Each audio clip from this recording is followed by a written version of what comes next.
আচ্ছা বলুন তো, এটা অস্ট্রেলিয়া নাকি বাংলাদেশ? কাচের ওপর থেকেই অবশ্য বোঝা গেছে ভদ্রলোক নিশ্চিতভাবেই হোম অফ ক্রিকেটে। এটা যে তাসমান পার নয়, অন্তত যাদের মিরপুর কেন্দ্রিক নিয়মিত যাতায়াত আছে তারা ভালোভাবেই বুঝে নিবে।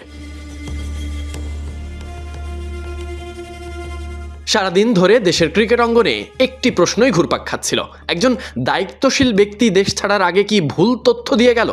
কেউ দাবি করেন তিনি নাকি সারাদিন অফিস করেছেন বলে জানিয়েছেন, অথচ বাস্তবতা ভিন্ন। এই গুঞ্জনই বিসিবির ভেতর থেকে ছড়িয়ে পড়ে, আর অল্প সময়ের মধ্যে সেটি সূত্র হিসেবে তুলে ধরে কয়েকটি গণমাধ্যম, ফলে বিতর্ক ছড়িয়ে পড়ে পুরো দেশ জুড়ে।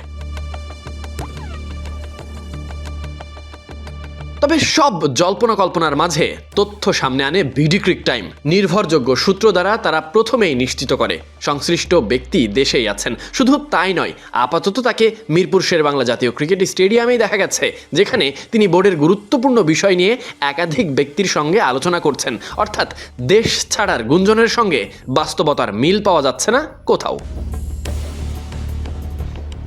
গত দিন পেরিয়ে সন্ধ্যা হতে আলোচনা আর ভাবনা গড়ায় দফায় দফায়। বিসিবি সভাপতি নাকি রাতেই দেশ ছাড়তে পারেন। সামাজিক যোগাযোগ মাধ্যম থেকে শুরু করে অনলাইন নিউজ পোর্টাল, বিভিন্ন জায়গায় এটি নিয়ে খবর প্রকাশ হতে থাকে। পরিস্থিতি এমন জায়গায় পৌঁছে যায়, শেষ পর্যন্ত প্রেসিডেন্ট বুলবুলকে প্রকাশ্যে আসতে হয় ফোন আলাপে।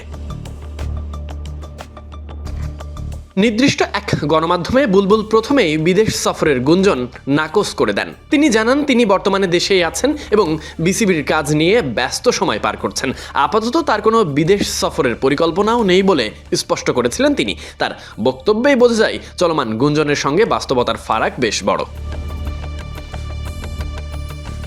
যাই হোক, সব মিলিয়ে প্রশ্নটা থেকে যায়, বিসিবির ভেতরের গুঞ্জন কিভাবে এত দ্রুত নিশ্চিত খবরে রূপ পেল? গণমাধ্যমের কারাই বা এই প্রোপাগান্ডা ছড়ালো? এই মুহূর্তে অন্তত একটি বিষয় পরিষ্কার, গুঞ্জন যতই থাকুক, বাস্তবে তিনি দেশেই আছেন, বোর্ডের কাজই সক্রিয়ভাবে করছেন। Sadiq Ahmed Sani, BD cric time.